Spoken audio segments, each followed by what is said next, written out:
एकतर आधीच सासूचे ऐकून गर्भनिरोधक गोळ्यांचा माझ्यावर परिणाम झाल्याने मला लवकर दिवस राहिले नव्हते. पण देवाने माझी प्रार्थना ऐकून लवकरच मी आता आई होणार असे समजले. मी गरोदर असताना अचानक एक स्त्री मला भेटली, जी दाई होती, जिला तिच्या 2 नवऱ्यांनी टाकून दिले होते आणि आता ती तिसऱ्याच्या शोधात असावी असे सासू म्हणत असे. पण मी लक्ष दिले नाही. माझ्या पोटातील बाळाला ती आपले म्हणत माझी खूप काळजी घेत. मी एका मुलाला जन्म दिला. बाळ 1 महिन्याचं झाल्यावर त्या बाईने मला तिच्या घरी बोलवले आणि माझ्यासोबत बळजबरीने असे काही केले की माझे बाळ माझ्यापासून. हे सगळे बघून माझाच नवरा माझ्यावर फार चिडला. म्हणजे त्या स्त्रीची नजर माझ्या नवऱ्यावर आणि त्याच्या बाळावर तर नाही ना. मी विचार करायला भाग पडले, कारण तिने तर तिथे पोलिओ डोसच्या नावाखाली मला बेशुद्ध व्हायचं पाण्यातून औषध पाजलं. मी जेव्हा शुद्धीत आले तेव्हा माझ्या पायाखालची जमीन सरकली. माझा आत्मा हादरला, कारण तिथे तर माझे बाळ. माझे नाव निकिता आहे. लग्न झाल्यानंतर मी माझ्या सासूचे ऐकून गर्भनिरोधक गोळ्या घेत राहिले आणि म्हणूनच लवकर आई होऊ शकले नाही. पण ही गोष्ट जेव्हा मी माझ्या नवऱ्याला सांगितली तेव्हा त्याने लगेचच मला त्या गोळ्या बंद करायला लावल्या आणि माझ्यावर खूप रागावला. आपण दोघं नवरा बायको आहोत. तू माझ्या आईचं का ऐकलं? ही गोष्ट तू मला सांगायला हवी होती आधीच. तो पुन्हा पुन्हा माझ्यावर चिडत होता. पण मला वाटले की माझा नवरा त्याच्या आईचे खूप ऐकतो, तिला खूप मानतो. ही गोष्ट त्याला सांगितली तर तो आई जे सांगेल तेच कर असं मला म्हणेल. म्हणून मी माझ्या नवऱ्याला हे सांगितलं नव्हतं. पण याच्या अगदी उलटं घडलं होतं. त्याला मी सांगितलं नाही म्हणून राग येत होता. मला खूप टेन्शन येत होतं. तसंच नवऱ्यालाही टेन्शन येत होतं की आता आम्ही पालक बनू शकू की नाही. मला आई बनण्याचं तसेच त्याला बाप बनण्याचं सुख मिळेल किंवा नाही. कदाचित आमचं पुण्य कामी आलं आणि त्या गोळ्या बंद केल्यावर दुसऱ्याच महिन्यात मी गरोदर राहिले. मी आणि माझा नवरा खूप खुश होतो. माझ्या नवऱ्यानं माझ्या सासूला खूप ऐकवणूक केली होती की कशाचाही विचार न करता, मला न विचारता माझ्या बायकोला तू त्या गोळ्या का खायला दिल्या. म्हणून सासू जरा नाराजच होती. पण तरीही एक इच्छा ती सारखी बोलून दाखवायची की मला नातूच हवा. पहिला मुलगाच झाला पाहिजे सुनबाईला. जर पहिली मुलगी झाली तर खूप टेन्शन असते. पुढे मुलीच व्हायला लागतात मग एका पाठोपाठ एक. सासूचे असे बोलणे ऐकून मला खूपच टेन्शन यायचे, कारण मला तर माहिती नव्हते माझ्या पोटात नेमका मुलगा आहे की मुलगी. माझ्या नवऱ्यासोबत या विषयावर मी बोलले तर तो मला म्हणायचा की हे बघ निकू, मुलगा असो की मुलगी ते आपलेच राहणार आहे ना, काळजी करू नकोस. मुलगा हो किंवा मुलगी हो, आपण त्याच्यावर सारखंच प्रेम करायचं. कारण आज मुलगीसुद्धा मुलांच्या खांद्याला खांदा लावून स्वतःचे नाव करत आहे जगात. मुलगा आणि मुलगी आता भेदभाव करायचा नाही. पण त्याची आई काय बोलते हे मी त्यांना बोलून दाखवलं. तेव्हा माझा नवरा म्हणाला, तिचं तू टेन्शन घेऊ नकोस, मी बघतो तिच्यासोबत काय बोलायचं ते. तू फक्त ह्या दिवसात तुझी काळजी घे. मी गरोदर असताना माझा नवरा माझी खूप काळजी घेत होता. वेळच्या वेळी मला दवाखान्यात घेऊन जात होता. चेकअप वेळच्या वेळी झाल्याने माझ्या पोटातील बाळ एकदम छान आणि तंदुरुस्त होते. मला 4थाच महिना लागला होता. तेव्हा मी अशीच बाहेर भाजीपाला खरेदी करण्यासाठी मार्केटमध्ये गेले आणि तिथेच माझी भेट एका 30 ते 35 वर्षांच्या गीतांजली ताईंसोबत झाली, ज्या की एक अंगणवाडी सेविका आहे असे मला म्हणाल्या. आमची दोघांचीही एकमेकांसोबत आधी ओळख नव्हती. त्यांनी माझ्याकडे बघताक्षणीच मला त्या म्हणाल्या, तू गरोदर आहेस ना, 3रा महिना संपला आहे वाटतं. त्या असं बोलल्यावर मला आश्चर्य वाटलं. यांनी फक्त माझ्या चेहऱ्याकडे बघून हे कसं ओळखलं असेल. तेव्हा त्या मला म्हणाल्या, आश्चर्य वाटून घेऊ नकोस, माझे कामच ते आहे. तुझ्यासारख्या अनेक स्त्रिया माझ्याकडे येत असतात, ज्यांना काही कॉम्प्लिकेशन अडथळे आपल्या गरोदरपणात असतात. म्हणून काही व्यायाम, त्यांची देखभाल, खानपान हे सगळं काही मी त्यांना सांगत असते आणि म्हणूनच त्या स्त्रियांच्या नॉर्मल डिलिव्हरीसुद्धा होतात. तंदुरुस्त बाळ जन्माला येतं आणि नंतर मग त्या स्त्रिया माझे आभार व्यक्त करतात. शेजारीच एक क्लिनिकसुद्धा आहे इथे. त्या मॅडमच्या हाताखाली मी डिलिव्हरी करण्यासाठी मदतसुद्धा करते. मला आश्चर्य वाटलं. ही एक अंगणवाडी सेविका असून एका दाईचे कामसुद्धा ती स्त्री करत होती. मला फारच आनंद झाला की माझ्या गरोदरपणात मलाही या गीतांजली ताईंची मदत होईल. तेव्हा मी लगेचच त्यांना म्हणाले, ताई, तुम्हाला जर वेळ मिळाला कधी तर मला जरा गरोदरपणात मदत करा. मलाही नॉर्मलच डिलिव्हरी हवी. माझं बाळ तंदुरुस्त हवं. त्या ताई हसूनच मला म्हणाल्या, नक्कीच मदत करेल. जेव्हाही तुला गरज पडेल तेव्हा आमच्या क्लिनिकमध्ये ये. आम्ही नक्कीच तुला तुझ्या गरोदरपणात मार्गदर्शन करण्याचं काम करू. आता तितक्यातच मला माझ्या नवऱ्याचा फोन आला. किती वेळपासून भाजी मार्केटमध्ये गेली आहेस? लवकरात लवकर घरी ये, तो मला बोलला. म्हणून लगेचच मी गीतांजली ताईंना म्हणाले, चला भेटू लवकरच. छान वाटलं तुम्हाला भेटून. त्यांनीही हसूनच मला बाय केलं. मी घरी आले. मार्केटमध्ये घडलेला तो प्रसंग मी माझ्या नवऱ्याला सांगू लागले. त्याला हे ऐकून आनंद झाला. पण माझी सासू मला म्हणाली, असं चालते फिरते स्त्रियांवर विश्वास ठेवायचा नसतो. कोण कसं आहे ते आपल्याला माहिती नसतं आणि तसंही आपण दवाखान्यात तुझा चेकअप करतच असतो. म्हणून असं कुणाकडेही जायची गरज नाही. माझा नवरा त्याच्या आईच्या बोलण्याला सहमत होता. त्यानेही मला तेच सांगितलं. म्हणून मग मी त्या गीतांजली ताईचा विषय तिथेच सोडला. 5व्या महिन्यात मला चेकअपसाठी माझा नवरा दवाखान्यात घेऊन गेला. माझ्या गरोदरपणात अडथळा असल्याचं डॉक्टरने सांगितलं. म्हणून मी आणि माझा नवरा दोघेही टेन्शनमध्ये गेलो. तितक्यातच मला गीतांजली ताईंचा चेहरा समोर आला, ज्या की मला मागच्या 2 महिन्यांपासून बऱ्याच वेळा भेटल्या होत्या. पण मी त्यांच्याकडे कशाचीही मदत मागितली नव्हती. पण तरी देखील त्यांनी माझ्यासोबत मैत्री केली होती. एक मैत्रीचं नातं आमच्यात तयार झालं होतं. म्हणून गीतांजली ताई अधूनमधून आमच्या घरीही यायला लागल्या होत्या. माझी सासू, माझा नवरा हे दोघेही देखील गीतांजली ताईंना आता ओळखायला लागले होते. त्यांना देखील त्या ताईंचा स्वभाव आवडला होता. पण सासूंनी कुणावर विश्वास ठेवायचा नाही असं सांगितलं होतं. म्हणून आम्ही आमच्या गरोदरपणात त्यांची मदत घेतली नव्हती. पण जेव्हा 5व्या महिन्यात मला अडथळा सांगितला तेव्हा मी लगेचच माझ्या नवऱ्याला माझ्या मनात चालू असणारी माझी घालमेल सांगितली. तोही माझ्या बोलण्यावर विचार करू लागला. आम्ही दोघेही जेव्हा हॉस्पिटलमधून घरी आलो तेव्हा सासूसोबत ह्या विषयावर बोलू लागलो. माझा नवरा माझ्या सासूसोबत चर्चा करू लागला. निकिताला तिच्या गर्भात कॉम्प्लिकेशन सांगितले आहे. काहीही होऊ शकते. आपले बाळ तिच्या पोटात तंदुरुस्त नाही. यासाठी काही गोष्टी कराव्या लागतील. मला वाटतं त्या अंगणवाडी सेविका गीतांजलीला आपण आपली मदत करायला बोलवावे, जेणेकरून आपली निकिता आणि आपलं बाळ सुखरूप राहील. सासूने आता विचार करून गीतांजली ताईंना माझी मदत करण्यासाठी होकार दिला. म्हणून मी लगेचच माझ्या नवऱ्याला तिने सांगितलेल्या त्या क्लिनिकमध्ये पाठवले आणि मला मदतीची गरज आहे सांगितले.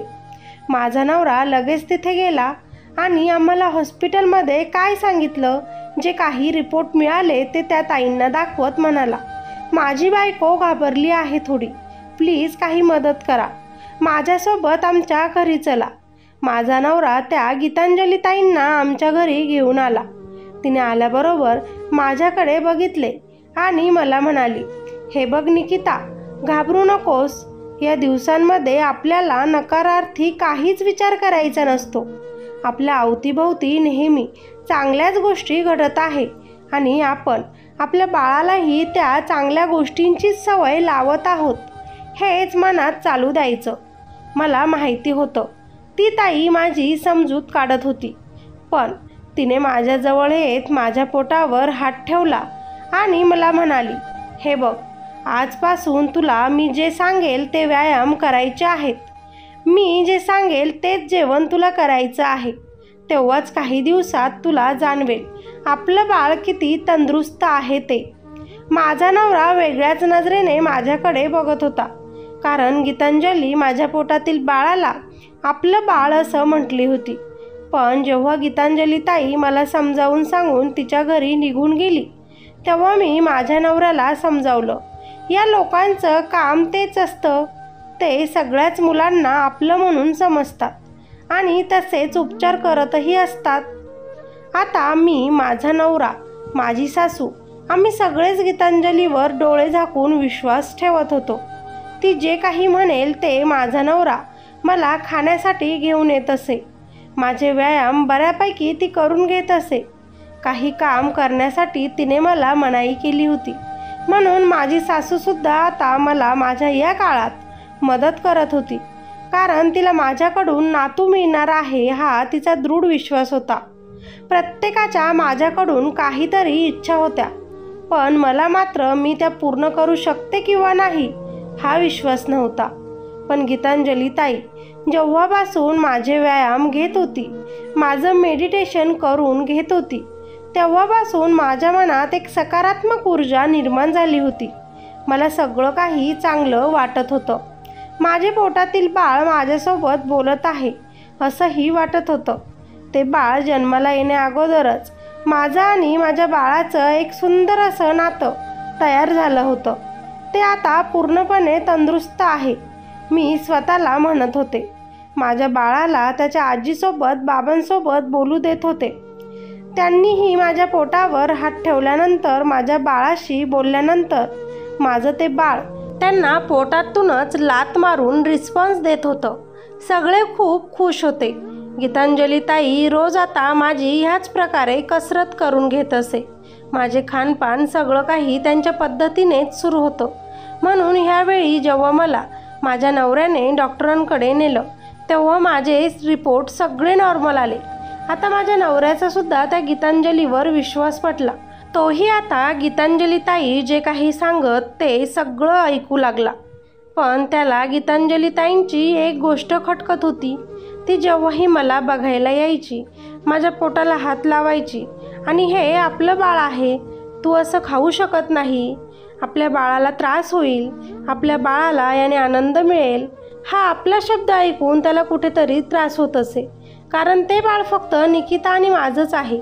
मग ही अंगणवाडी सेविका माझ्या बाळाला आपलं बाळ का म्हणते, त्याला विचार पडत असे. पण त्यानं ही गोष्ट कुणाला बोलून दाखवली नाही. कारण त्याला फक्त आपली बायको आणि आपलं बाळ सुखरूप हवं होतं आणि गीतांजलीकडून आपल्या बायकोला मदत होत आहे म्हणून तो सगळं काही शांतपणे बघत होता आणि तिचं ऐकून आपल्या बायकोची तशीच काळजी घेत होता. गीतांजलीला आता 9वा महिना लागला. आपल्या माहेरी आईवडिलांकडे ती आता गेली. सासूने आपल्याला मुलगा हवा आहे, लवकरच खुशखबरी दे म्हणून सांगितले. पण नवऱ्याने निकिताला काळजी करू नकोस, जे होईल ते होईल, फक्त सुखरूप तू आणि आपलं बाळ आपल्या घरी परत या असं म्हटले. शेजारीच गावात निकिताचे आईवडील राहत होते. दवाखान्याची सोय तिथेही होती. म्हणून वेळोवेळी उपचार करण्यासाठी निकिताचा नवरा तिथे जाऊन निकिताला दवाखान्यात घेऊन जात असे. निकिता तिथून सुद्धा प्रत्येक गोष्ट गीतांजलीला फोन करून विचारून घेत असे. गीतांजली तिला फोनवरच काही माहिती सांगत असे आणि मग निकिता त्याचप्रमाणे वागत असे. आता निकिताचे दिवस भरत आले. तिला वेदना जाणवू लागल्या. कदाचित तिच्या बाळंतपणाचा दिवस उजडला होता. तिने घाईतच आपल्या नवऱ्याला कळवले. निकिताचा नवरा घाईघाईतच हॉस्पिटलला आला. त्याच्या अगोदरच गीतांजली हॉस्पिटलमध्ये हजर होती, पण त्यानं तिच्याकडे लक्ष दिलं नाही. आपल्या बायकोला ज्या कळा येत होत्या त्या बघून त्यालाही त्रास होत होता. देवाला तो सारखी प्रार्थना करत होता की माझं बाळ आणि माझी बायको सुखरूप मला परत दे. थोड्याच वेळात बाळाच्या रडण्याचा आवाज आला.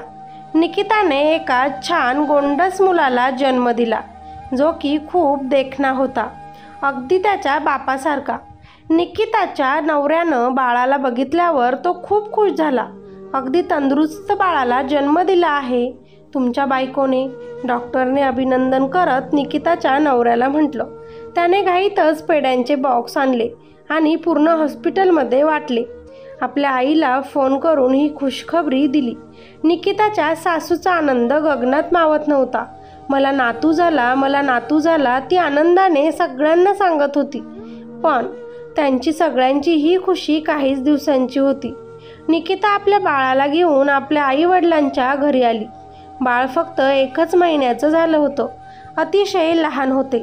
पण त्याची ही काळजी कशी घ्यायची, त्याला काय औषधं द्यायचं, त्याचं संगोपन कसं करायचं, या बारीक सारीक गोष्टीसुद्धा निकिता गीतांजलीला फोन करून विचारत असे. कारण गीतांजलीमुळेच आपल्याला इतकं तंदुरुस्त बाळ झालं, आपली डिलिव्हरी नॉर्मल झाली, हा विश्वास निकिताच्या मनात होता. गीतांजलीसुद्धा निकिताकडे चक्कर मारून जात असे. निकिताचा नवरा माधव हा खूप खुश होता. तोही आपल्या बायकोकडे अधूनमधून तिला भेटायला जात असे. या गोष्टीला 1 महिना झाला होता. त्याचवेळी एक मुलगी निकिताकडे आली आणि म्हणाली, ताई, तुम्हाला गीतांजली ताईंनी बोलवलं आहे. इथे अंगणवाडीच्या शाळेमध्ये जाऊन बाळाला पोलिओ द्यायला सांगितला. निकिताने लगेचच हो म्हटले. आपलं आवरून बाळा त्यात गुंडाळले आणि आपल्या आईला सांगितले, आई, आज बाळाचा पोलिओ आहे, मी येते थोड्या वेळात. तिची आई तिला हो म्हणाली. आता निकिता आपल्या बाळाला छातीशी कवटाळत त्या मुलीसोबत त्या रस्त्यावर चालू लागली. जवळजवळ अर्धा तास त्या दोघी चालत राहिल्या. तेव्हा निकिता म्हणाली, अगं, ही अंगणवाडी कुठे आहे? हे माझंच गाव आहे. आमची शाळा तर पाठीमागेच राहिली. तेव्हा ती मुलगी निकिताला म्हणाली, अगं ताई, थोडा वेळ फक्त, डोस द्यायचं काम त्या समोरच्या घरात सुरू आहे. तरी निकिताच्या मनात कुठेही शंका निर्माण झाली नाही. कारण गीतांजलीवर तिचा खूप दृढ विश्वास होता. ती त्या घरात गेली. गीतांजली आणि तिच्या हाताखाली असणारी एक मुलगी तिथे आधीच होते. बाळाला टेबलवर ठेवण्यात आले आणि त्याच्या तोंडात ते औषध टाकण्यात आले. निकिताने लहानपणापासून ऐकले होते पोलिओच्या डोसाबद्दल, म्हणून तिला काहीच वाटले नाही. तितक्यात गीतांजलीच्या हाताखाली असणाऱ्या त्या स्त्रीने निकिताला पाण्याचा ग्लास दिला. चालून दमल्यामुळे निकिताने ते पाणी गटागट पिले आणि काही क्षणात ती बेशुद्ध झाली. जवळजवळ 6 ते 7 तासानंतर तिने डोळे उघडले. जेव्हा डोळे उघडले तेव्हा ती त्याच घरात पडलेली होती. पण आसपास कोणीच नव्हतं. आपलं बाळ कुठे गेलं, ती घाबरूनच इकडे तिकडे बघू लागली. इकडे घरी निकिता गायब आहे हे निकिताच्या आईने तिच्या नवऱ्याला सांगितलं. म्हणून सगळेच निकिताचा शोध कधीपासून घेत होते. पण निकिता कुठेच मिळत नव्हती. आता मात्र माधवसुद्धा खूप घाबरला. आमचं बाळ आणि माझी बायको कुठे गेली असेल, तो विचार करू लागला. पूर्ण गावात त्याने सगळीकडे निकिताला आणि बाळाला शोधले, पण त्याला निकिता आणि बाळ मिळाले नाही. निकिता त्या घरातून दरवाजा वाजवत होती. मी इथे बंद आहे, प्लीज कोणीतरी उघडा म्हणत होती. बाहेर 1-2 मुले खेळत होती. निकिताचा आवाज ऐकून त्यांनी दरवाजा उघडला.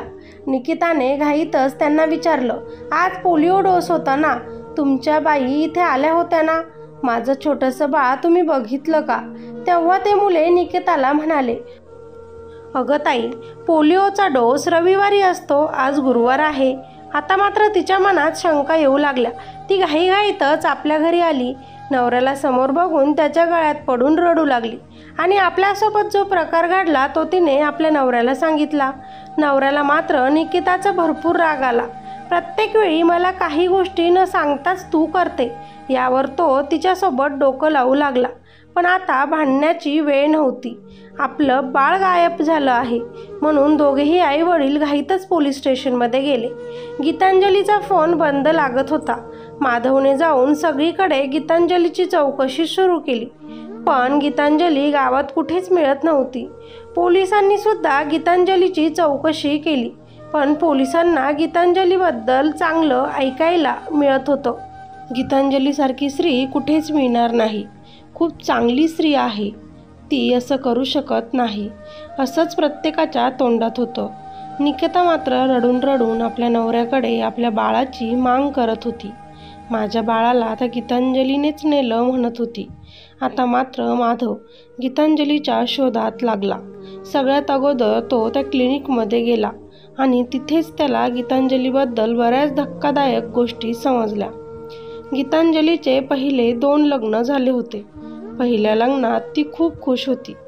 पण लग्नाच्या 4 वर्षानंतर सुद्धा तिला मूल न झाल्याने तिच्या सासूने आणि नवऱ्याने तिला टाकून दिले होते.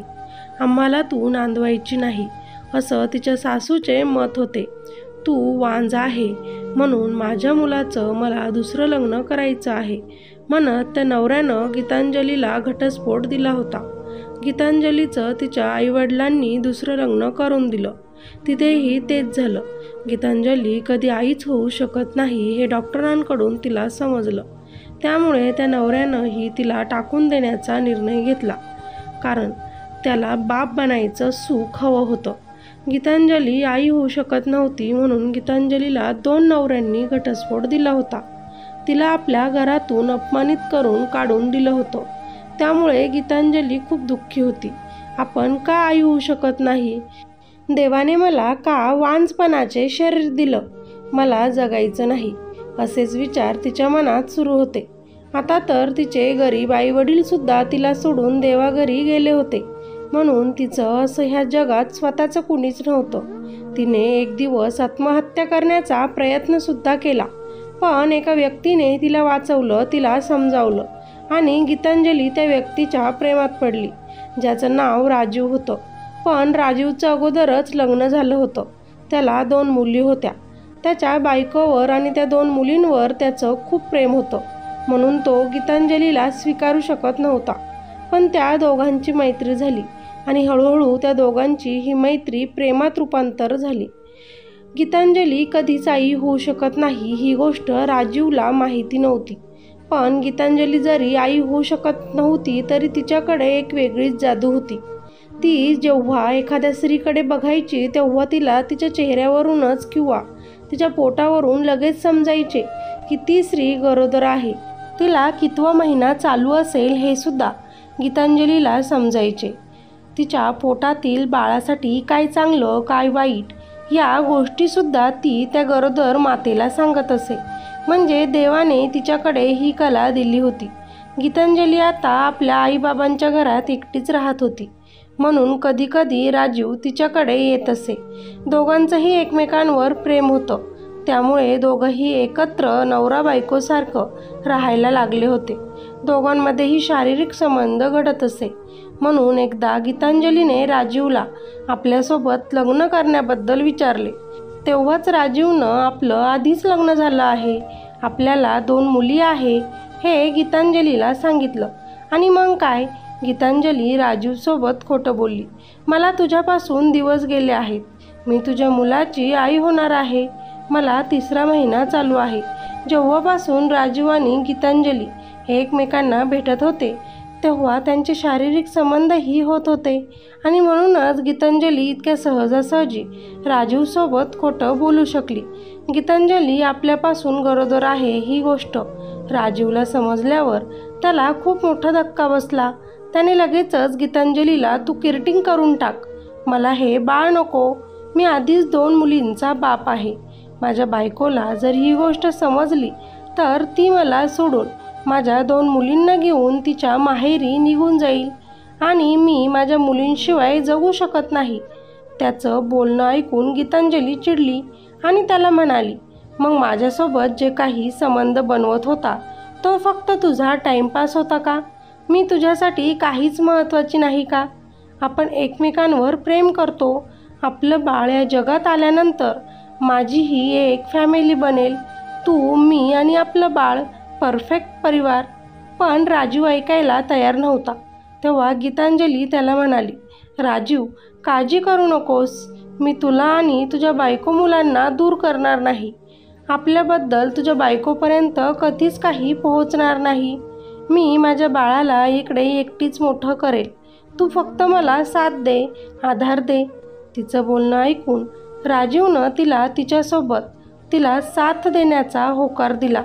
आणि त्याच दिवशी गीतांजलीची नजर मार्केटमध्ये आलेल्या निकितावर पडली आणि तिला लगेच समजलं की निकिता गरोदर आहे. ती जे काही खोटं बोलली होती ते खरं करण्याची वेळ आता आली होती. निकिता खूप साधी सरळ मुलगी होती म्हणून खूप लवकर गीतांजलीच्या जाळ्यात अडकली. गीतांजलीने आपण जोपर्यंत बाळाला जन्म देणार नाही तोपर्यंत राजीव तू मला भेटायला एकटा येत जाऊ नकोस. जर तुझ्या बायकोने मुलींनी जर तुला माझ्याकडे इकडे बघितलं तर त्यांना संशय येईल, तुझा संसार मोडेल. म्हणून माझी डिलिव्हरी झाली, आपलं बाळ या जगात आलं की तेव्हाच तू घरी येत जा. राजीवलाही गीतांजलीचं बोलणं पटलं. आता तो गीतांजलीला फक्त फोनवरच विचारत जाई तिची आणि त्यांच्या बाळाची तब्येत. गीतांजली प्रत्येक महिन्याचे फोटो आपले काढत, कधी पोटाला उशी बांधत तर कधी ब्लँकेट गुंडाळत, आणि तेच गरोदर असल्याचे फोटो आपल्या त्या प्रियकराला म्हणजेच राजीवला पाठवत. जवळजवळ 9 महिन्यांचे फोटो तिनं त्याला पाठवले होते. आता कुठेतरी राजीवसुद्धा गीतांजलीच्या पोटात वाढत नसणाऱ्या त्या बाळावर प्रेम करायला लागला. गीतांजली राजीवसोबत खोटं बोलत होती. ज्या दिवशी निकिताची डिलिव्हरी झाली त्याच दिवशी तिनं राजीवला फोन करून आपल्याला मुलगा झाल्याचं सांगितलं. राजीवला खूप आनंद झाला, कारण त्याला अगोदरच 2 मुली होत्या. आता दुसऱ्या बायकोपासून एक मुलगा. तो मनातच विचार करत होता. गीतांजलीचं नाव इतकं चांगलं होतं की कोणीच तिच्यावर संशय घेणारं नव्हतं. सगळ्यांचा तिच्यावर खूप विश्वास होता, पण आईपणामुळे ती हरली होती आणि म्हणूनच तिच्याकडून हे वाईट घडलं होतं. एका बाळाला तिनं त्याच्या आईपासून तोडलं होतं आणि त्या बाळाला पळून घेऊन ती आपल्या घरी आली होती, जिथे राजीव तिला भेटण्यासाठी आला. बाळाकडे बघून त्याला खूप आनंद झाला. आपल्याला मुलगा झाला. आता मी उद्याच कोर्टात जाऊन आपल्या लग्नाचं बघतो. आपण दोघंही आता लग्न करणार. तू माझी दुसरी बायको म्हणून आता राहणार. माझ्या पहिल्या बायकोला मी सगळं काही खरं खरं सांगून देईल. बऱ्याच गोष्टी राजीवनं गीतांजलीला सांगितल्या. फक्त आपण आई झाल्यामुळे जीवनात किती बदल घडतो. सगळे कसे आपल्या पुढे पुढे करतात, म्हणजेच आपण वांज होतो म्हणून सगळ्यांनीच आपल्याला किती त्रास दिला. आपण आता आई होऊ शकत नाही म्हणून आपल्याला 2 नवऱ्यांना टाकून दिलं. राजीवसुद्धा माझ्यासोबत लग्न करायला अजिबात तयार नव्हता, पण फक्त एक खोटं बोलले, मी आई होणार आहे आणि तो माझ्या बाळाचा बाप. तरी तो किती खुश झाला आणि कसा त्या बाळाला स्वतःचं समजू लागला. म्हणजे माझं अस्तित्व काहीच नव्हतं, पण आईपणामुळे मला सगळं काही मिळालं. आता मला लवकरात लवकर राजीवला सांगून इथून दुसऱ्या शहरात निघून जावं लागेल आणि मग राजीव कधी कधी आमच्याकडे येत राहील. गीतांजलीच्या मनात बरेच प्रश्न येत होते. राजीव आणि गीतांजली त्या बाळासोबत खूप खुश होते. असाच 1 महिना झाला. इकडे निकिता आणि माधव आपल्या बाळाचा शोध घेतच होते, पण गीतांजलीचा तपास अजिबात लागत नव्हता. पोलीससुद्धा बऱ्याच ठिकाणी गीतांजलीचा फोटो दाखवून तिची माहिती काढत होते, पण गीतांजलीबद्दल काहीच माहिती मिळत नव्हती. गीतांजली बाळाला घेऊन दुसऱ्या शहरात निघून गेली होती. राजीवसुद्धा त्यांच्याकडे जात असे. आता राजीवनं गीतांजली आणि आपल्या बाळाची हेल्थ पॉलिसी काढायचं ठरवलं. त्याच्यासाठी त्याला काही कागदपत्रे गीतांजलीकडून लागत होते. म्हणून त्याने तू गरोदर असल्यापासून ते डिलिव्हरीपर्यंत जो काही खर्च झाला ते सगळेच रिपोर्ट मला दे. गीतांजली जरा अडथळली. का कशासाठी प्रश्न विचारू लागली. माझ्याकडे नाहीत म्हणू लागली. तेव्हा कुठे राजीवला थोडी शंका उत्पन्न झाली. तो घरात कागदपत्रे शोधू लागला. बाळाचा जन्मदाखला घरात शोधू लागला, पण त्याला कुठेच काही मिळत नव्हतं. गीतांजलीला तो विचारत होता, पण तीही काहीच मन समाधानी होईल असे उत्तर त्याला देत नव्हती. म्हणून काहीतरी गडबड आहे. गीतांजली आपल्यासोबत खोटं बोलत आहे हे राजीवला वाटले आणि त्याने घाईतच काही चौकशा सुरू केल्या. गीतांजली ज्या हॉस्पिटलचे नाव सांगत होती त्या ठिकाणी तो गेला आणि सगळी चौकशी केली. तर एक भयानक सत्य त्याच्याही समोर आलं. आपली दुसरी बायको गीतांजली ही कधी गर्भवतीच नव्हती. ती कधी आईच होऊ शकणार नाही. ती तर एक वांज आहे. 2 नवऱ्यांनी तिला फक्त याच कारणांमुळे टाकून दिलं आहे की तिने त्यांना बाप बनण्याचं सुख दिलं नाही. मग गीतांजलीकडे जे बाळ आहे ते कुणाचं आहे? ती खोटं का बोलली हे काहीच राजीवला समजेना. त्याने लगेचच पोलीस स्टेशन गाठले आणि आपल्यासोबत जे काही घडले ते पोलिसांना सांगितले. पोलीस स्टेशनमध्ये अगोदरच निकिता आणि माधव आपल्या मुलाच्या तपासात होते. गीतांजलीचं नाव ऐकून निकिता आणि माधव पोलिसांची पूर्ण टीम घेऊन राजीवसोबत गीतांजलीकडे गेले. गीतांजलीने निकिताला आणि माधवला समोर बघून तिथून लगेचच पळण्याचा प्रयत्न केला, पण पोलिसांनी लगेचच तिला पकडले. निकिताला तिचे बाळ पोलिसांनी सोपवले. निकिताने रागातच गीतांजलीच्या एक गालात मारली. मी तर तुम्हाला देव समजलं होतं आणि तुम्ही माझंच आई पण माझ्यापासून हिरावून घेतलं. राजीवसुद्धा गीतांजलीवर फार चिडला. तेव्हा गीतांजली रडतच म्हणाली, निकिता, तुझ्या पोटातील बाळ हे पहिल्यापासूनच माझंच होतं. मी आपलं बाळ म्हणून त्याला तुझ्या पोटात वाढवलं होतं. तुझ्या बाळाला माझी भाषा समजत होती. ते मला रिस्पॉन्स देत होतं. तुझं नाही, ते बाळ माझंच आहे. रडून रडून गीतांजली बोलत होती. तेव्हा माधव म्हणाला, ओ बाई, हे बाळ आमचं आहे. आम्ही तर तुमचा गायडन्स आम्हाला मिळावा म्हणून एक मदतीसाठी आलो होतो, पण तुम्ही तर आमचा फायदाच घेतला. माझ्या भोळ्या बायकोचा फायदा घेतला, अंगणवाडी सेविका म्हणून, आणि आमचंच बाळ पळवून घेऊन आल्यात. तेव्हा गीतांजली आपला गुन्हा कबूल करत म्हणाली, हो, पळवलं तुमचं बाळ मी, पण मी वाईट नव्हते. मला तुम्ही लोकांनी वाईट केलं. माझे 2 लग्न झाले. दोघंही नवऱ्याने मी आई होऊ शकत नाही म्हणून मला टाकलं. 3ऱ्या माणसावर प्रेम केलं. त्यानेही त्याला मुलं आहेत. त्या मुलांसाठी मी दुसरं लग्न करू शकत नाही तुझ्यासोबत म्हणून मला सांगितलं. म्हणजे मी आई होऊ शकत नाही, तर माझा सगळेच लोक फायदा घेत होते. मला वांज म्हणून माझं मन दुखवत होते. माझ्या टेन्शनमध्ये माझे आईवडीलसुद्धा मी गमावून बसले. त्यांच्या मुलीला सुख भेटत नाही, ती आई होऊ शकत नाही, ह्याच टेन्शनमध्ये ते कायमस्वरूपी देवाघरी निघून गेले. आणि म्हणूनच मी ठरवलं की मी सुद्धा आई होणार. आणि म्हणूनच राजीवसोबत मी खोटं बोलले. आणि मला मुलगा झाला म्हटल्याबरोबर राजीवने सुद्धा मला स्वीकारलं. मला आणि माझ्या बाळाला तो जीव लावू लागला. म्हणजे हे जग किती स्वार्थी आहे. मी आई झाल्याबरोबर मला मान सन्मान मिळाला, पण मी वांज आहे म्हटल्यावर मला फक्त टोमणे ऐकवणूक मिळत होती. आता मात्र पोलिसांनी गीतांजलीला पोलीस स्टेशनमध्ये नेले. बाळ चोरीच्या आरोपात तिला शिक्षा झाली. राजीवच्या बायकोला हे सत्य समोर आलं तेव्हा ती सुद्धा आपल्या मुलींना घेऊन तिच्या माहेरी निघून गेली. माधव आणि निकिता आपल्या बाळाला घेऊन आपल्या घरी आले. निकिता तर खूप खुश होती, कारण तिला तिचं ते बाळ मिळालं होतं. पण आता ती कुणावरच विश्वास ठेवू शकणार नव्हती. माधवकडे सुद्धा ती क्षमा मागत होती. आजनंतर मी तुम्हाला विचारल्याशिवाय कधीच काही करणार नाही, त्याला ती सांगत होती. त्यानेही तिला आता माफ केलं. सासूने बाळाची आणि आपल्या सुनेची आणि मुलाची दृष्ट काढून टाकली. आणि आज तेच सगळे खूप सुखी आणि खुश आहेत. त्यांचा संसार आनंदाने सुरू आहे.